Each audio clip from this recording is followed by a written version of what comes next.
Hi everyone, WhatsApp, क्या हाल चाल? सब ठीक? तो आज की वीडियो वहीं से स्टार्ट होगी जहाँ से हमारी पिछली वीडियो का एंड हुआ था। तो without wasting any time let's start the video. जिन्ही बोल दिया कि एग्जैक्टली क्या वजह है कि मैं मोंग मोजिन को नहीं देख सकती। लेडी सिल्वा बोल दिया कि मोजिन अपनी इंजरी से अभी रिकवर हो रहा है। जिन्ही बोल दिया कि वैसे तुम कौन हो और तुम मोंग मोजिन के बारे में इतना सब कैसे जानती हो? क्या तुम उसकी कोई टॉप डिसाइपल हो मसल लेंथिंग टेक्निक में? लेडी सिल्वा बोल दिया कि ओ माय, तुम्हारी काफ़ी अच्छी आइज़ हैं। इंडीड मैं मोजिन की एक डिसाइपल हूँ जो मोजिन से डायरेक्ट टीचिंग लेती है। मगर वैसे तुम कौन हो जो इतनी ज़्यादा डेस्परेट हो रही है मोजिन से मिलने के लिए? अगर तुम्हारा कोई मैसेज है मैं तुम्हारे बिहाफ पर उसे मोजिन तक डिलीवर कर सकती हूँ। जिन्ही बोल दिया कि मैं वो हूं जिसने प्लेज किया है कि वो मोजिन के साथ पूरी जिंदगी गुजारेगी। ये ड्यूल की बात हो रही है। जिन्ही बोल दिया कि सो प्लीज अलाउ मी ताकि मैं मोजिन से मिल सकूं। लेडी सिल्वा बोल दिया कि मैं तुम्हारी मीटिंग को परमिट नहीं कर सकती क्योंकि तुम्हारी इन्फॉर्मेशन भी अननोन है और हम तुम्हारे बारे में कुछ भी नहीं जानते। और तुम्हें पता है ना कि वर्ल्ड कितनी डेंजरस जगह है। अभी के लिए वो इस जगह पर नहीं है, तो प्लीज़ तुम जाकर कहीं और उसे ढूंढो। जिन्ही बोल दिया कि मैंने मर्चेंट गिल्ड के लोगों से पूछा था और उन्होंने मुझे बताया कि वो यहाँ पर मिलेगा। तुम्हें आइडिया है कि मैं कितने दूर से ट्रैवल करके मोंग मोजिन से मिलने के लिए आई हूँ? लेडी सिल्वा बोल दिया कि नॉर्मली मोजिन लेडीज़ के क्लिनिक में विजिट नहीं करता और हमें दिखाया जाता है कि मोजिन कहीं पर भागते हुए जा रहा होता है। सर्वेंट बोल दिया कि उसका नाम जेगल जिन्ही है। वो देखने से भी बीमार नहीं लग रही थी, मगर वो बार बार सिर्फ तुम्हारा ही नेम बोल रही है। लेडी सिल्वा अपना बेस्ट दे रही हैं उसे डील करने में। मोजिन क्लिनिक के अंदर आते साथ ही बोलता है कि माय अपॉलॉजीज, प्लीज़ आप मुझे एक्सक्यूज़ दें। और वहाँ पर मौजूद जितनी भी लेडीज़ होती हैं वो मोजिन को देखकर बहुत ज़्यादा खुश होने लगती हैं। मोजिन वहाँ पर मौजूद एक लड़की से पूछता है कि यहाँ पर कोई गेस्ट आया है जो मुझसे मिलना चाहता है। वो लेडी बोलती है कि अच्छा, वो यंग लेडी तुम्हारी गेस्ट है? मोजिन बोलता है कि एक्सक्यूज़ मी, क्या उन्होंने बोला कि जेगल जिन्ही यहाँ पर आ चुकी है? काफ़ी टाइम हो चुका है जिन्ही, तुम बिल्कुल परफेक्ट टाइम पर यहाँ पर आई हो। लेडी सिल्वा बोलती है कि मोंग मोजिन, आप रिकवर हो गए? I am so glad. मोजिन लेडी सिल्वा के पास से होते हुए आगे जाने लगता है और बोलता है कि तुम बिल्कुल परफेक्ट टाइम पर यहाँ पर आई हो जिन्ही। एक्चुअली मेरे पास एक फेवर है जो तुमसे मैं पूछना चाहता हूँ। मोजिन के लेडी सिल्वा को इग्नोर करने से लेडी सिल्वा बिल्कुल हैरान हो जाती है और पीछे मोंग मोजिन और जिन्ही एक दूसरे के साथ मज़े से बातें कर रहे होते हैं। जिन्ही बोलती है कि तुम नैनचेंग को छोड़कर चले गए मुझे बताए बगैर। तुम ये कैसे कर सकते हो? तुम्हें पता है कि मुझे बहुत ज़्यादा मुश्किल हुई तुम्हें ढूंढने में। मोजिन बोलता है कि मैं इसके लिए अपोलोजाइज करता हूँ कि जाने से पहले मैंने आपको इसके बारे में नहीं बताया था। हमारे मैच के बाद मुझे एनलाइटमेंट मिली, इसीलिए मैं अपने होम टाउन वापस आ गया प्रॉपर ट्रेनिंग करने के लिए। अच्छा, तुम नैनचेंग ट्रैवल करके आई सिर्फ मुझे ढूंढने के लिए? जिन्ही बोलती है कि नॉट एग्जैक्टली। मोजिन बोलता है अगर ऐसा है तो यहाँ पर रह के पूरा एंजॉय करो। और सारे लोग मोंग मोजिन और जिन्ही को देखकर कहने लगते हैं कि आप काफ़ी ज़्यादा क्लोज हैं। लेडी सिल्वा पीछे खामोशी से खड़े होकर बस ये देखती रहती है। मोजिन जिन्ही से पूछता है कि क्या तुम अपनी मसल लेंथिंग टेक्निक को ठीक से प्रैक्टिस कर रही हो? जिन्ही बोल दिया है कि मैं इसे हर रोज़ करती हूँ, वो भी बिल्कुल टाइम से। लेडी सिल्वा की सर्वेंट बोल दिया है कि हमारे ब्लेस मोंग बहुत ज़्यादा पॉपुलर हैं। लेडी सिल्वा सोचती है कि ये फीलिंग कैसी है। मेरा हार्ट बहुत ज़्यादा फ्रस्ट्रेटेड फील कर रहा है।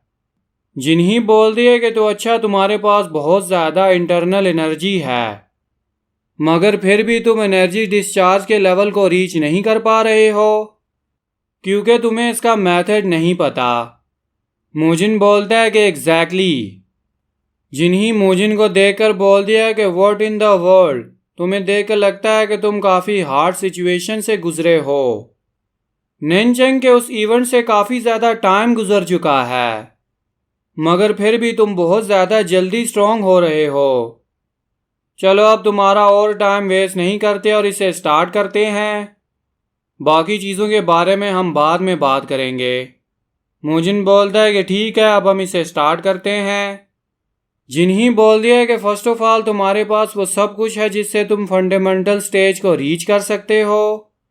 मोजिन सोचता है कि ये फंडामेंटल स्टेज क्या है।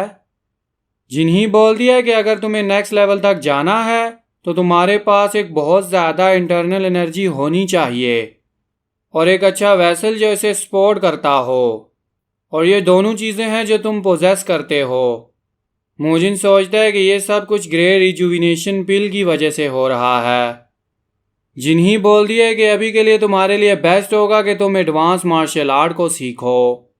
ये ऐसी टेक्निक है जो इंटरनल एनर्जी को रिलीज़ करती हैं और इसे यूटिलाइज करती हैं। यूजुअली तुम इसे अपनी बॉडी के अराउंड लाकर यूज़ करते हो और कंसंट्रेट करके रिलीज़ करके इसे अपने तरीके से हर जगह पर यूज़ कर सकते हो। मोजिन सोचता है कि ये तो बिल्कुल सुपर सैयन की तरह है जो ड्रैगन बॉल में करते थे। अगर तुम अच्छे से प्रैक्टिस करोगे और स्किल को अंडरस्टैंड करोगे और फिर इसको यूज़ करोगे और इससे तुम नेचुरली अपनी एनर्जी को खुद ही रिलीज़ करने लगोगे, जो सबसे पहला स्टेप है एडवांस मार्शल आर्ट का। इसके लिए तुम्हें इंटरनल एनर्जी से फेमिलियर होना पड़ेगा ताकि जो तुम्हारी इंटरनल एनर्जी है वो तुम्हारे मेरिडियंस में आसानी से फ्लो कर सके। चलो अब हम सबसे पहले इसे प्रैक्टिस करना स्टार्ट करते हैं अपने हैंड्स और फिंगर टिप्स पर। तुम जैसे अपने मेन मेरिडियंस को यूज़ करते हो तुम्हें उन्हें यूज़ करना बंद करना होगा, और जब तुम इसके आदी हो जाओगे तो तुम किसी भी ऑब्जेक्ट पर इस एनर्जी को यूज़ कर सकते हो, जैसे अभी मैं कर रही हूँ। फिर वो अपने आयरन फैन से सामने पड़े वुडन पपेट पर अटैक करती है और वो डिस्ट्रॉय हो जाता है। तुम जितना ज़्यादा प्रैक्टिस करोगे तुम उतने ज़्यादा बेटर हो जाओगे अपनी स्किल्स में। एडवांस मार्शल आर्ट आपका सेकंड नेचर बन जाता है जितना आप प्रैक्टिस करोगे। मैं तुम्हें आज सब कुछ सिखाऊंगी। मोजिन सोचता है कि इवन मैंने एक्सपीरियंस किया था हम दोनों के स्पारिंग मैच से, मगर ये जो इसकी लॉन्ग रेंज टेक्निक है ये काफ़ी ज़्यादा इनक्रेडिबल है। तो फिर ठीक है, मैं भी तुम्हें काफ़ी तरह की अलग अलग एक्सरसाइज सिखाऊंगा। तुम जितना ज़्यादा इसे ट्रेन करोगी इससे तुम काफ़ी आसानी से अपनी इंटरनल एनर्जी का मैनिपुलेशन कर सकती हो। जिन्ही बोल दिए कि ये आइडिया काफ़ी अच्छा है। प्लीज़ आप मेरा वैसे ही ख्याल रखना जैसे आपने लास्ट टाइम किया था। मैं ऑलरेडी बहुत ज़्यादा एक्साइटेड हूँ तुम्हारे साथ एक स्पारिंग मैच करने के लिए। इससे मुझे हमारे नैनचेंग में गुजारे गए टाइम की याद आ जाती है। जिन्ही पीछे छुप कर इनकी सारी ये बातें सुन लेती है और जैसी मोजिन ये नोटिस करता है वो पीछे जाकर छुपने लगती है। मोजिन सोचता है कि क्या ये मैंने अभी लेडी सिल्वा को देखा, वो हम पर स्पाइंग क्यों कर रही हैं। तुम कभी भी नहीं अंडरस्टैंड कर सकते कि एक यंग लड़की के माइंड में क्या कुछ हो रहा है।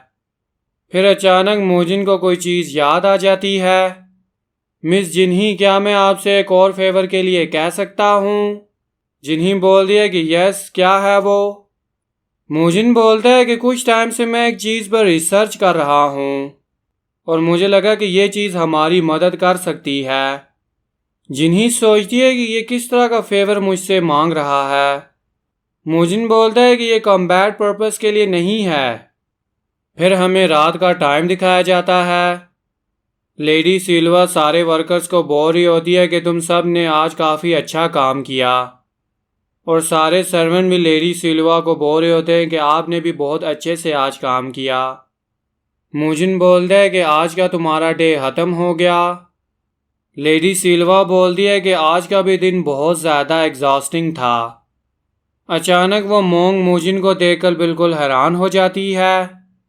वो बोलती है कि आप इतनी लेट नाइट में यहाँ पर क्या कर रहे हो। मोजिन बोलता है कि मेरे पास आपके लिए कुछ है, आप ये चीज़ रख लें। लेडी सिल्वा बोलती है, ये तो मार्शल आर्ट मैनुअल है, मगर तुम मुझे ये क्यों दे रहे हो? मुजिन बोलता है कि इसे मेडन मार्शल आर्ट बोलते हैं।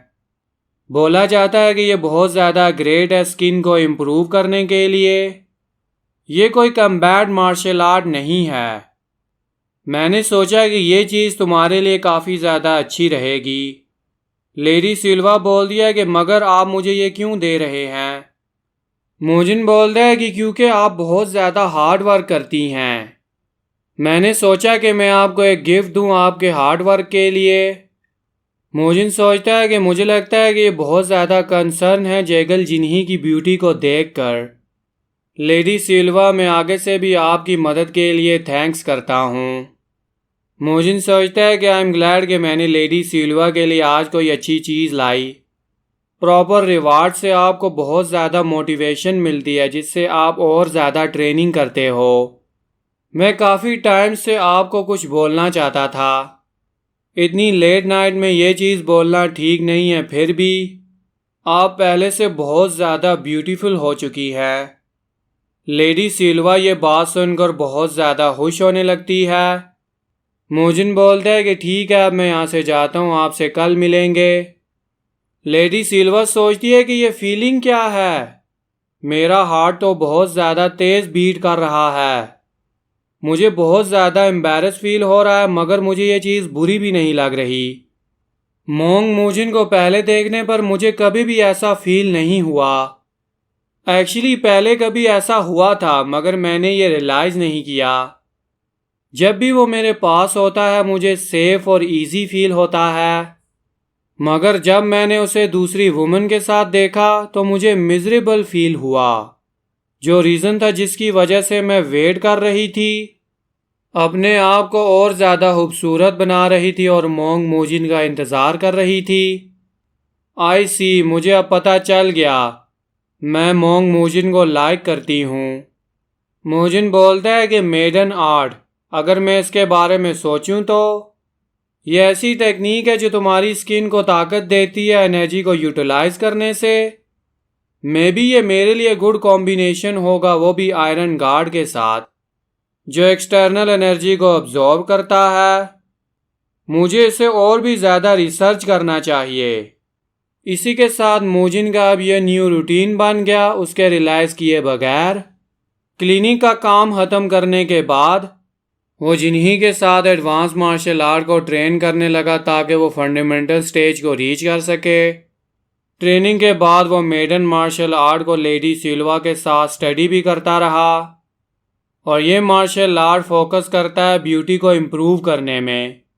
Thanks to the effects of the gift, उनके बीच में जो पिछला ऑकवर्ड एटमॉस्फेयर था वो अब ख़त्म हो गया। लगता है कि एक न्यू प्रॉब्लम आ चुकी है जो डिलूजनल है। वुमेन के हार्ट को अंडरस्टैंड करना ये चीज़ बहुत ज़्यादा इम्पॉसिबल है। ऑफ कोर्स ट्रेनिंग की प्रोग्रेस काफ़ी अच्छे से हो रही है। जिन्ही बोल दिया कि केयरफुल रहो, उसे टच मत करना। मुजिन सोचता है कि आई थिंक मैं काफ़ी ज़्यादा बेटर हो रहा हूँ एनर्जी को कंट्रोल करने में। मैंने समहाउ यहाँ तक तो कर लिया। अगर मैं इसी तरह प्रैक्टिस करता रहा तो मैं बहुत जल्दी अपनी एनर्जी को रिलीज़ करना स्टार्ट कर दूँगा। जिन्ही बोल दिए कि तुमने एक स्मॉल डेंट को टच किए बगैर क्रिएट कर दिया। ये काफ़ी ज़्यादा एक्सीलेंट प्रोग्रेस है। जैसे ही तुम्हारे बेसिक एस्टैब्लिश हो जाएंगे, मैं सोच रही हूँ कि मैं भी अभी यहाँ से चली जाऊँ। मुजिन बोलता है कि आई सी, मुझे लगता है कि मुझे यहाँ पर काफ़ी और टाइम तक रहना पड़ेगा अपने वर्क की वजह से। जिन्ही बोल दिया है कि मैं भी अपनी पोस्ट से काफ़ी टाइम तक ऑफ नहीं रह सकती। बहुत सारे लोग हैं जो मेरी टेंशन ले रहे होंगे और जो मेरे सबॉर्डिनेट हैं वो भी मेरा वेट कर रहे होंगे। मुजिन सोचने लगता है कि अगर मैं कॉमरेड्स के बारे में सोचूं, शाओलिन टेम्पल को छोड़े हुए मुझे काफ़ी ज़्यादा टाइम हो चुका है। आई वंडर कि वहाँ पर सब लोग क्या कर रहे हैं। कोई बोलता है कि मू गैंग चलो अब हम साथ चलते हैं। दूसरा बोलता है कि मुयुल मुझसे चिपकना बंद करो, यहाँ पर बहुत ज़्यादा गर्मी है। मुयुन दिन ब दिन और ज़्यादा मंकी की तरह होता जा रहा है। मोजिन सोचता है कि आई वंडर के वो कितने ज़्यादा स्ट्रॉन्ग हो गए होंगे। आज की वीडियो यहीं तक। नेक्स्ट वीडियो के लिए चैनल को ज़रूर सब्सक्राइब करें और वीडियो को ज़रूर लाइक करें।